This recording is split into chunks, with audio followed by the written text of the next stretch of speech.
DCB മീഡിയയുടെ പുതിയൊരു വീഡിയോയിലേക്ക് സ്വാഗതം. ഇന്ന് ഏപ്രിൽ 8 ചൊവ്വ. ഇന്നും തുടർന്നു വരുന്ന ദിവസങ്ങളിലും നിങ്ങൾ അറിഞ്ഞിരിക്കേണ്ട വളരെ പ്രധാനപ്പെട്ട വാർത്താ അപ്ഡേറ്റുകളാണ് ഷെയർ ചെയ്യുന്നത്.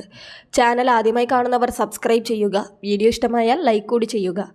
ആദ്യത്തെ അറിയിപ്പ്, വാഹനത്തിന് പിഴയുണ്ടെന്ന പേരിൽ വ്യാജ സന്ദേശം നിങ്ങളുടെ വാട്സാപ്പിൽ മോട്ടോർ വാഹന വകുപ്പിൻ്റെ പേരിൽ ലഭിക്കുന്നുണ്ട്. എന്നാൽ ഇത് തട്ടിപ്പിൻ്റെ പുതിയൊരു മുഖമാണ്.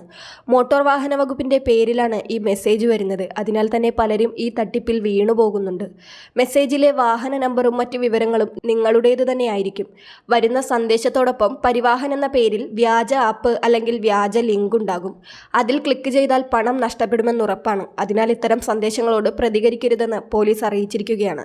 ഓൺലൈൻ സാമ്പത്തിക തട്ടിപ്പിനിരയായാൽ 1 മണിക്കൂറിനകം തന്നെ വിവരം 1930 അറിയിക്കുക. എത്രയും നേരത്തെ റിപ്പോർട്ട് ചെയ്താൽ നഷ്ടപ്പെട്ട തുക തിരിച്ചു ലഭിക്കാനുള്ള സാധ്യത കൂടുതലാണ്. www.cybercrime.gov.in എന്ന വെബ്സൈറ്റിലും പരാതി രജിസ്റ്റർ ചെയ്യാവുന്നതാണ്. അടുത്തറിയിപ്പ്, രാജ്യത്ത് പാചകവാതക സിലിണ്ടറിന് വില വർദ്ധിപ്പിച്ചു. എണ്ണ കമ്പനികൾ സിലിണ്ടറിന്മേൽ 50 രൂപ വർദ്ധിപ്പിച്ചതായി കേന്ദ്ര പെട്രോളിയം മന്ത്രി ഹർദീപ് സിംഗ് പുരി അറിയിച്ചു. ഉജ്ജ്വല യോജന ഉപയോക്താക്കൾക്കും സാധാരണ ഉപയോക്താക്കൾക്കും ഒരുപോലെ വില വർധനവ് ബാധകമാണെന്ന് മന്ത്രി വ്യക്തമാക്കി.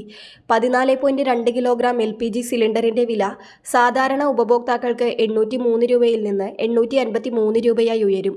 ഉജ്ജ്വല യോജനയ്ക്ക് കീഴിലുള്ള ഉപഭോക്താക്കൾക്ക് 14.2 കിലോഗ്രാം സിലിണ്ടറിന്റെ വില 503 രൂപയിൽ നിന്ന് 553 രൂപയായും വർദ്ധിക്കും.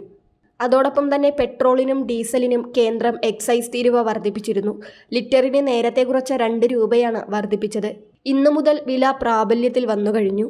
അടുത്തറിയിപ്പ്, PM കിസാൻ സമ്മാൻ നിധിയുടെ 20ാം ഗഡുവിൻ്റെ വിതരണത്തിനായുള്ള സമയം ഇപ്പോൾ ആരംഭിച്ചിരിക്കുകയാണ്.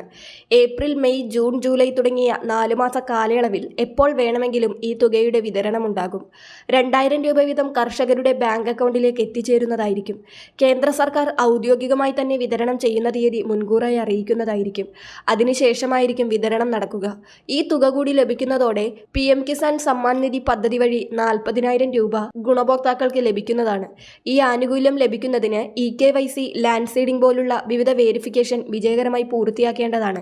അത് പൂർത്തിയാക്കിയിട്ടുള്ളവർ അതിൻ്റെ സ്റ്റാറ്റസ് വിജയകരമാണോ എന്ന് പരിശോധിക്കുക. ചിലർക്ക് വീണ്ടും ഇലക്ട്രോണിക് KYC വേണമെന്ന നിർദ്ദേശങ്ങളൊക്കെ വരുന്ന സാഹചര്യമുണ്ട്.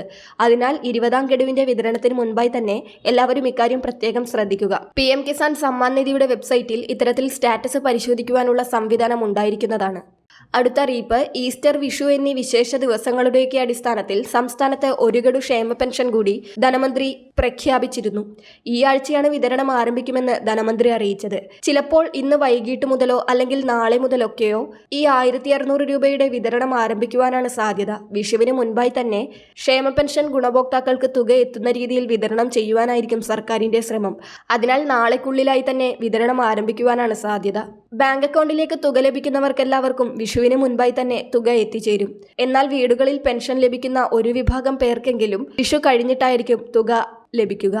എന്തായാലും വിഷുവിന് മുൻപേ 1 ഗഡു പെൻഷൻ കൂടി അനുവദിച്ചത് സംസ്ഥാനത്തെ 60 ലക്ഷത്തോളം ക്ഷേമ പെൻഷൻ ഗുണഭോക്താക്കൾക്ക് വളരെ ആശ്വാസകരമാണ്. വളരെ പ്രധാനപ്പെട്ട ഈ ഇൻഫർമേഷൻ മറ്റുള്ളവർക്ക് കൂടി ഷെയർ ചെയ്യുക.